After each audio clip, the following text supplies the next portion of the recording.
क्या भारत और उसके पड़ोसियों के बीच परमाणु युद्ध का खतरा अब तक के सबसे खतरनाक मोड़ पर पहुंच गया है?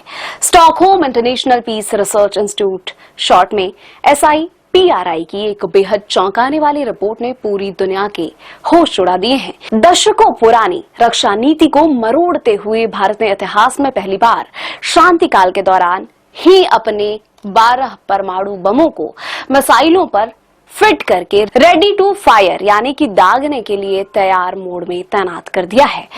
अब तक वैज्ञानिकों की तिजोरियों में बंद रहने वाले ये घातक परमाणु हथियार अब न्यूक्लियर सबमरीन और अंडरग्राउंड मिसाइल साइलो में सीधे सेना के कंट्रोल में हैं।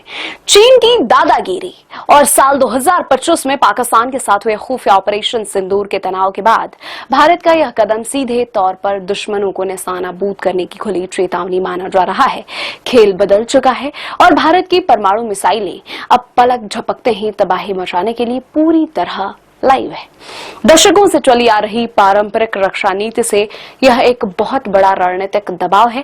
यहाँ इस कदम, इसके तकनीकी स्वरूप और वैश्विक और क्षेत्रीय स्तर पर इसके मायने काफी अहम है।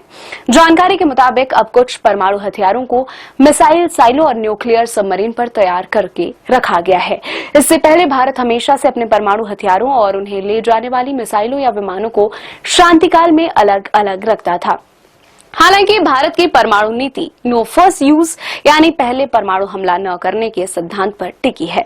इसका मतलब है कि भारत किसी देश पर पहले परमाणु हमला नहीं करेगा, लेकिन यदि भारत पर परमाणु हमला होता है तो वह इतना भीषण जवाबी हमला करेगा जिसे दुश्मन बर्दाश्त नहीं कर पाएंगे।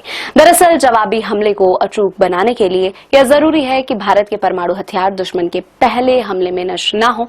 समुद्र के नीचे छिपी पनडुब्बियों पर परमाणु हथियारों की यह लाइव तैनाती भारत की सेकंड स्ट्राइक क्षमता को अचूक और अजेय बनाती है।